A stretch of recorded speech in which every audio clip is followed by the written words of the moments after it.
Olá, eu sou Kedor Kuluse, estudante de Biologia Marinha. Você precisa ouvir isso se é um amante da ciência. Imaginem um mundo cheio de vida, demasiado pequeno para ser visto. Estes organismos minúsculos, invisíveis a olho nu, foram os primeiros habitantes do nosso planeta.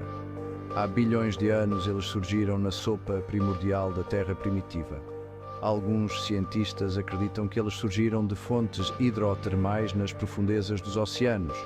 Outros teorizam que eles chegaram em meteoritos vindos do espaço sideral. Independentemente da sua origem, estas formas de vida microscópicas, conhecidas como micro-organismos ou micróbios, moldaram o nosso planeta. Eles são a força invisível por detrás da vida como a conhecemos. Durante milénios eles viveram, morreram e evoluíram, completamente despercebidos pela humanidade. A sua existência permaneceu um segredo até à invenção de uma ferramenta revolucionária, o microscópio. No século XVII, um comerciante de tecidos holandês chamado Anthony van Leeuwenhoek mudou o mundo. Ele não era um cientista de formação, mas era um homem de curiosidade insaciável. Leeuwenhoek tinha paixão por polir lentes e construir microscópios. As suas criações eram simples, mas extraordinariamente poderosas para a época. Através das suas lentes meticulosamente trabalhadas, Leeuwenhoek observou coisas que nenhum humano tinha visto antes. Ele examinou gotas de água de lagoa, raspas dos seus dentes e até os seus próprios fluidos corporais. Para seu espanto, ele descobriu um mundo oculto repleto de pequenos animálculos, como ele os chamava. Eram as bactérias e os protozoários que compõem o microcosmo. As descobertas de Leeuwenhoek desencadearam um debate que duraria séculos. De onde vieram estes micróbios? A teoria prevalecente na época era a geração espontânea. As pessoas acreditavam que os organismos vivos podiam surgir espontaneamente a partir de matéria não viva. Larvas apareciam em carne em decomposição, bolor crescia no pão e pensava-se que os ratos surgiam de pilhas de grãos. Parecia óbvio que a vida podia surgir de materiais inanimados. No entanto, uma nova escola de pensamento começou a desafiar esta crença antiga. Os cientistas propuseram a teoria da biogênese, que afirmava que os organismos vivos só podiam surgir de outros organismos vivos. O palco estava montado para um confronto científico. Um dos primeiros a desafiar a geração espontânea foi um médico italiano chamado Francesco Redi.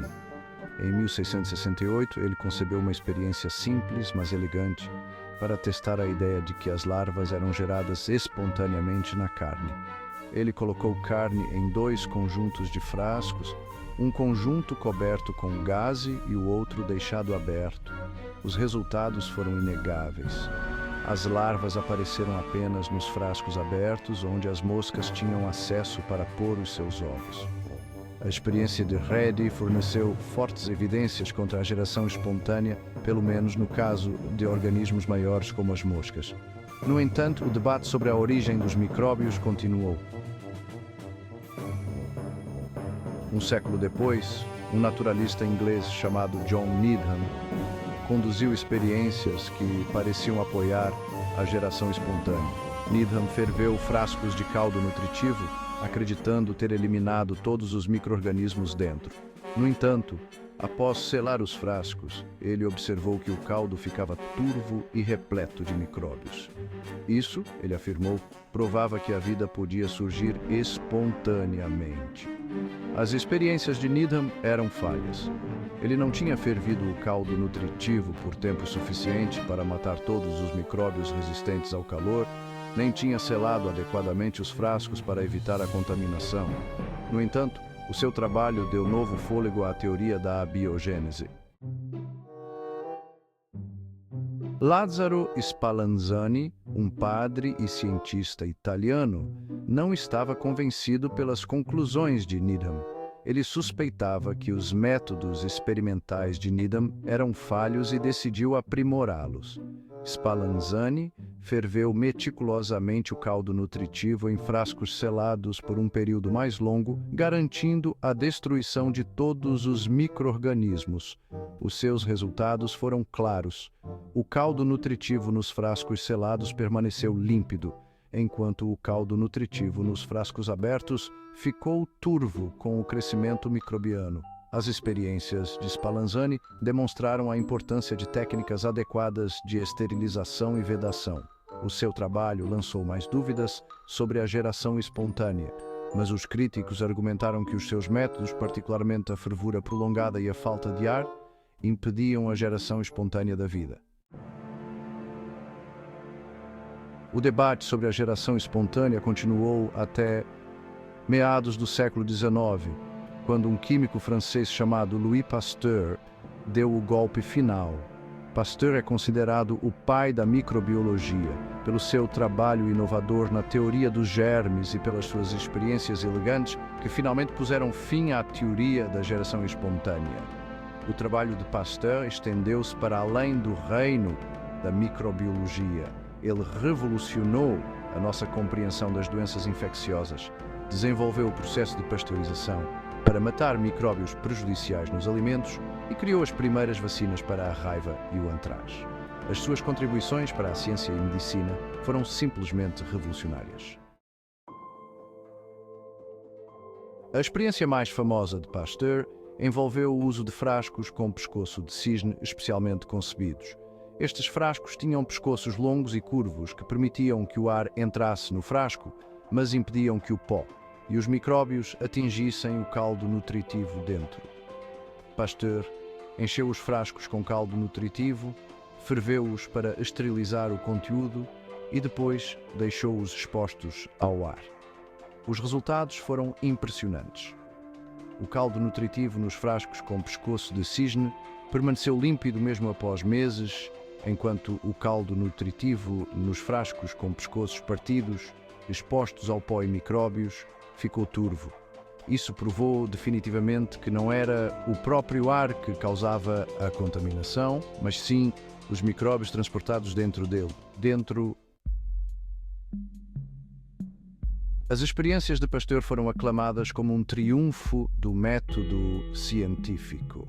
Elas forneceram evidências conclusivas contra a geração espontânea e estabeleceram firmemente a biogênese como a única explicação para a origem da vida. Ou será que não? Embora Pasteur tenha refutado a ideia de que a vida podia surgir facilmente de matéria não viva em condições cotidianas, a questão de como a vida se originou em primeiro lugar permaneceu. As condições na Terra primitiva eram muito diferentes daquelas nos frascos de Pasteur. Os cientistas continuam a explorar como a vida pode ter surgido da sopa primordial há bilhões de anos. O trabalho de Leeuwenhoek, Redi, Spallanzani, Pasteur e muitos outros lançou as bases para a área da microbiologia. As suas descobertas revolucionaram a nossa compreensão da vida, das doenças e do mundo natural. Hoje, a microbiologia é uma área vasta e em constante evolução, com aplicações em medicina, agricultura, ciências ambientais e biotecnologia. Temos uma dívida de gratidão para com estes pioneiros que ousaram desafiar os dogmas prevalecentes e explorar o mundo invisível com curiosidade e rigor. O seu legado permanece vivo em cada descoberta científica e avanço médico que resulta da nossa compreensão do mundo microbiano. O mundo da microbiologia ainda está cheio de mistérios à espera de serem desvendados. Estamos apenas a começar a arranhar a superfície deste reino da vida vasto e diversificado. Os cientistas estão constantemente a descobrir novas espécies de micróbios, a desvendar os seus segredos e a aproveitar o seu poder para benefício da humanidade. Desde o desenvolvimento de novos antibióticos para combater bactérias resistentes a medicamentos até à engenharia de micróbios para limpar a poluição e produzir biocombustíveis, as possibilidades da microbiologia parecem infinitas. À medida que nos aprofundamos neste mundo invisível, faremos certamente descobertas ainda mais inovadoras que moldarão o futuro do nosso planeta e da nossa espécie. Se gostou do vídeo, então inscreva-se logo no meu canal para receber sempre conteúdos incríveis.